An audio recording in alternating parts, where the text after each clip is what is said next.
When you think of Menon products, what do you think of first? I think of men's products like aftershave. Well, did you know that baby powder is what put Menon on the map?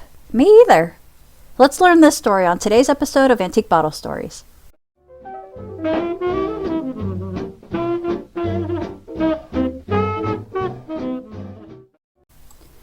Gerard Heinrich Mennen was born in 1856 in Germany.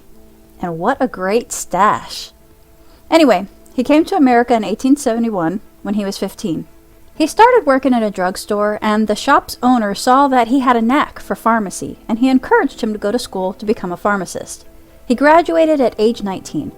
He started working at Fair's Pharmacy, and apparently the owner let him sleep at the shop to save on rent. It took him 3 years to save up enough money to open his own shop he called G. Menon Apothecary in 1878 when he was 22. He soon invented a foot remedy he called Mennon's Sure Corn Killer. It didn't do that great at first. Some of the mothers that would frequent his store would often complain that the products for diaper rash on the market weren't really that effective, so he started tinkering with carbonated talc powder. He added a few ingredients like fine Italian talc, an antiseptic, and a fragrance. It took him a couple years to figure out the right proportions, but he eventually released samples of borated infant talcum powder for moms to try. It had really good reviews. Moms were really happy with the product. He started by selling the product in cardboard packages, but Menon didn't like that the moisture could get in, so then he moved the powder to tins. And to make things even easier for moms, he thought to make the top have little holes in it so that it can be sprinkled like a salt shaker. This was a revolutionary idea, and it greatly boosted its success. In fact, this product actually catapulted the company's success. Gerard Menon Chemical Company needed to build a bigger factory around 1897. He stayed here for another 20 years. Now, this spot looks like it's just an intersection. Here's a 1898 ad in the paper showing his best-selling products at this point. Menon had to fight the copycats by printing his portrait on his products. Menon invested heavily in his advertising. He sponsored circus tours, he put up billboards and various ads all over the place. Menon also started introducing sunburn relief and other skin rash reliefs. He realized he was trying to appeal to women, so he packaged his products accordingly.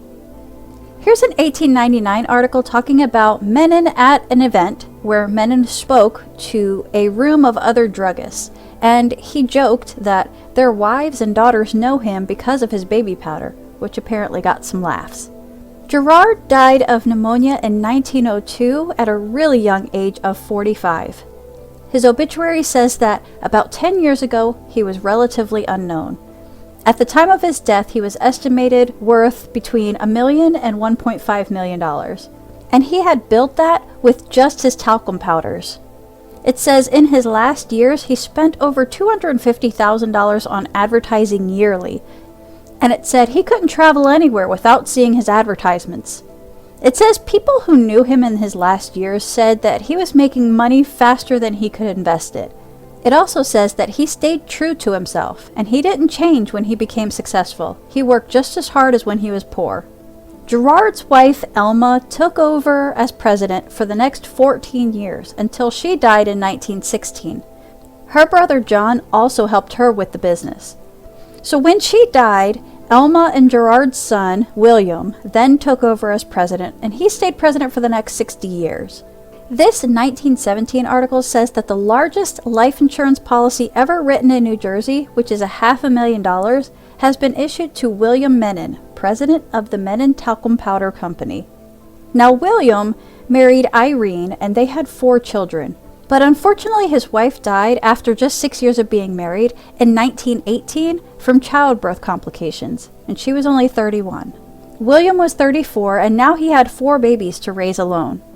His sister-in-law, Lillian, stepped in to help raise the babies, and they ended up marrying 2 years later.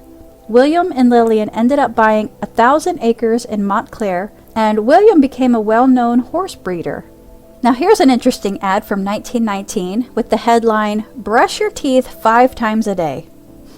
Now William was also a marketing genius like his dad, and he had a few innovations himself. When he was on a cruise to the Caribbean in 1912, he came up with a more quick and efficient way to shave, replacing the soap cake and brush. Shaving cream in a tube. Also, during World War I and World War II, soldiers used Menon foot powder to prevent infections. In 1921, Menon needed more space again, and they moved to a bigger building.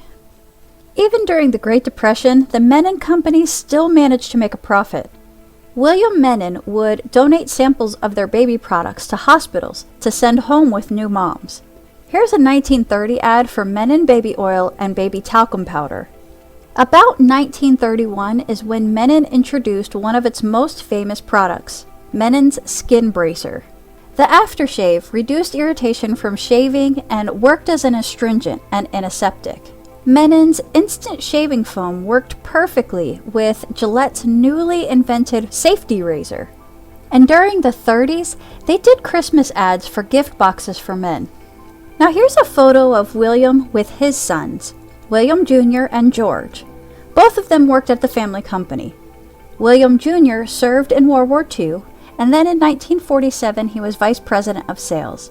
George was a plant manager.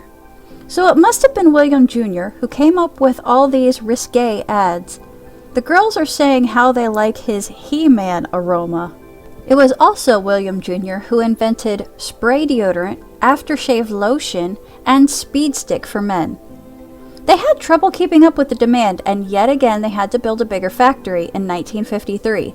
They had purchased 100 acres in Morris Township and hired as many local residents as possible. Here's a list of their products in 1962. William Sr. died in 1968, and that same year, William Jr. retired, and that's when his brother George Menon became president. During the 70s, Menon employed over 1,000 people. In the 80s, it employed over 2,000 people. Apparently, good bonuses for holidays, days off for good attendance, company picnics, and free Thanksgiving turkeys were just some of the perks of working there. Employees said it was a really great place to work, with good pay and good benefits. The Menons believed in being good neighbors, and since 1953, they had donated more than $800,000 in college scholarships to graduates that might not have been able to afford to go. In 1976, the Menons appointed a new president, the first person who was not a Menon. His name was J.S. Morgan. In 1978, George Menon, who was a pilot for more than 27 years, had to crash land his plane after the landing gear fell off. He had to skid it on its belly and did land it safely, but after it skidded for so long, it caught fire as it was coming to a stop. Him and the passenger did get out okay. 1978 is also the 100th anniversary for the company. Here's George Menon on the right.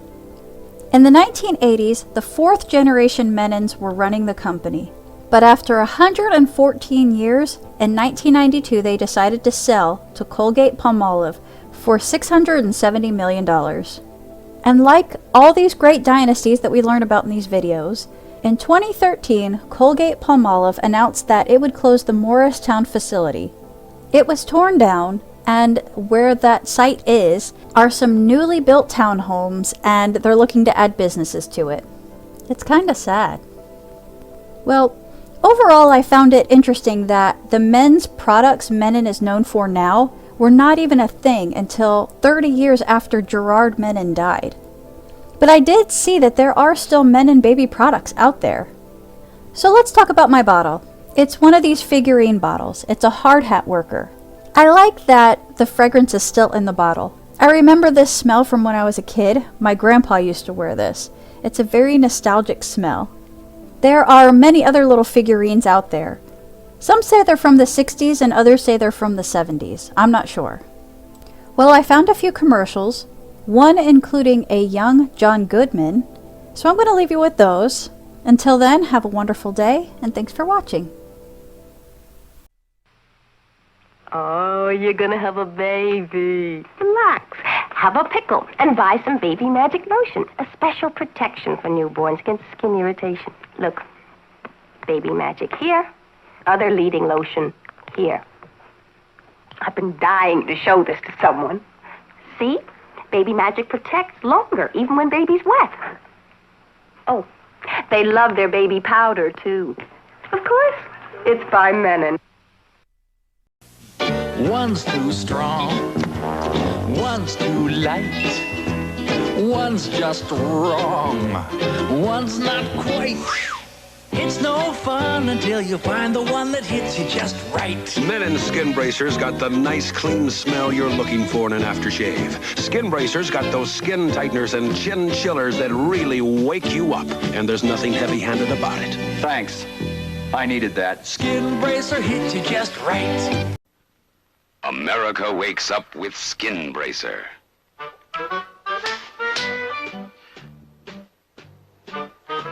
Thanks. I needed that. Skin Bracer is the morning aftershave.